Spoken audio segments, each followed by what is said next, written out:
بسم اللہ الرحمن الرحیم النبی اولا بالمؤمنین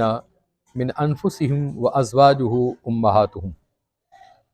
حضرات گرامی قدر، آج ماہ رمضان المبارک کا 10واں روزہ ہے اور اس کی 10ویں افطاری ہے۔ آج یوم وصال ہے حضرت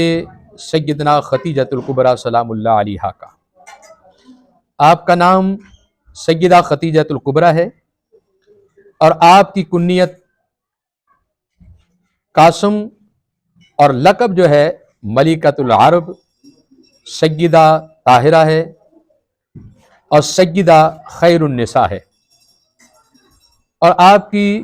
والدہ محترمہ کا نام فاطمہ ہے اور آپ کے والد محترم کا نام حضرت خویلد ہے، اور آپ کی ولادت باسعادت عام الفیل یعنی 555 15 سال پہلے مکۃ المکرمہ کی سرزمین پر آپ کی ولادت باسعادت ہوئی۔ آپ کی والدہ محترمہ کی طرف سے آپ کا سلسلہ حسب و نسب جو ہے نبی کریم رحمت عالم سے چوتھی پشت میں ملتا ہے،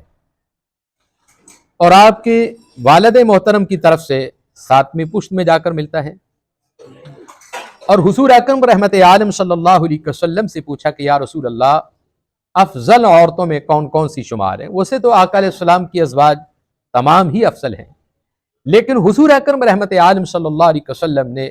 ایک نشاندہی کر دی، فرمایا کہ پہلے نمبر پر حضرت سیدہ خدیجۃ الکبریٰ سلام اللہ علیہا، اور دوسرا آپ نے بتایا کہ حضرت آسیہ زوجہ فرعون، اور تیسرا حضرت سیدہ مریم ہے، حضرت عیسیٰ علیہ السلام کی والدہ محترمہ، اور چوتھا آقا علیہ السلام نے نشاندہی کی حضرت سیدہ فاطمہ الزہرا سلام اللہ علیہا، جو حسنین کریمین کی والدہ محترمہ ہیں۔ حضرت سیدہ خدیجۃ الکبریٰ، آپ کو سب سے پہلے یہ بھی اعزاز ملا کہ آپ نبی کریم علیہ السلام کے حرم محترمہ میں تشریف لائیں، یعنی آقا علیہ السلام کی ازواج ہونے کا شرف بھی اعزاز بھی سیدہ خدیجۃ الکبریٰ کو ملا۔ اور پھر آپ کو یہ بھی اعزاز ہے کہ آپ مکۃ المکرمہ میں بہت بڑی تاجر تھیں، اور آپ کو یہ بھی اعزاز ہے کہ آپ نے سب سے پہلے نبی کریم علیہ السلام کا کلمہ پڑھا عورتوں میں، اور آپ کو یہ بھی اعزاز حاصل ہے کہ آپ نے سب سے پہلے نبی کریم علیہ السلام کے اقتداء میں آپ نے نماز ادا کی۔ اور حضرت سیدہ خدیجۃ الکبریٰ سلام اللہ علیہا، آپ کی قبل اس سے حضور اکرم رحمت عالم صلی اللہ علیہ وسلم کے نکاح سے قبل آپ کے 2 نکاح ہوئے، اور دونوں خامد آپ کے فوت ہو گئے تھے۔ آپ کی جب عمر مبارک 40 سال کی ہوئی، آقا علیہ السلام کی 25 سال کی عمر تھی، تو حضرت سیدہ خدیجۃ الکبریٰ کو رشتہ بھیجا گیا، اور حضرت ابو طالب نے اس کو طے کر دیا، اور 500 درہم نکاح کے وقت حق مہر مقرر ہوا، اور نکاح کا جو خطبہ پڑھا تھا وہ حضرت سیدنا ابو طالب نے پڑھا تھا۔ یہ اعزاز بھی حضرت ابو طالب کو ہی ملا ہے۔ حضرت سیدہ خدیجۃ الکبریٰ سلام اللہ علیہا، آپ حرم نبی میں کم و بیش 25 سال آپ نے گزارے، یہ آپ کو اعزاز ملا ہے کہ آپ نے 25 سال حرم رسول میں، حرم نبی میں حضور علیہ السلام کی صحبت اور محبت میں آپ نے گزارے ہیں، اور آپ کی کل عمر مبارک جو ہے وہ 65 سال ہوئی ہے،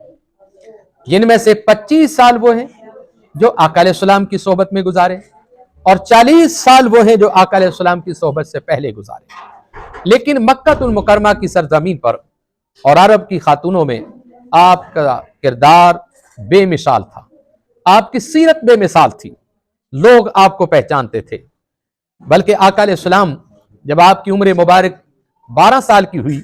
تو تجارت کے لیے ملک شام اونٹ جایا کرتے تھے، اور حضرت ابو طالب بھی جاتے تھے، تو آقا علیہ السلام نے ایک مرتبہ خواہش کی کہ میں بھی جانا چاہتا ہوں، تو حضرت سیدنا ابو طالب اور خدیجۃ الکبریٰ کے جو نوکر تھے، غلام تھے، جو اونٹ لے کر جایا کرتے تھے، جس سال میرے آقا علیہ السلام تشریف لے گئے وہ اونٹ جو ہے ہاتھوں ہاتھ، اور ان کا جو سامان جو تھا وہ ہاتھوں ہاتھ فروخت ہو گیا تھا، اور ان لوگوں نے حضرت سیدہ خدیجۃ الکبریٰ کو گھر میں آ کر بتایا کہ ہم نے آج ایک عجیب ہی شان دیکھی ہے کہ جہاں سے شہزادہ گزرتا گیا